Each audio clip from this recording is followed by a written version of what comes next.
how to hide all posts on Facebook. So now go ahead and launch the Facebook application. Then tap the three horizontal lines or the menu icon located on the upper right corner. Then tap the gear icon, which is also found on the upper right corner. Then you need to scroll down until you find the Your Information section. So under this section, select the Activity Log option.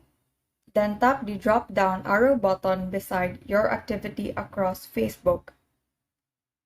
And then find the Post section and tap the drop-down arrow button, to which you are provided with these options. So just select the Your Post, Check-ins, Photos, and Videos. So in here, you will find all of the posts found in your timeline. So to hide all of these, just tap the box beside all, and then tap the ellipsis icon, which is found on the lower right corner. Then select Change Audience, and then select Only Me. Then tap Change. So now your post will not be visible to others anymore.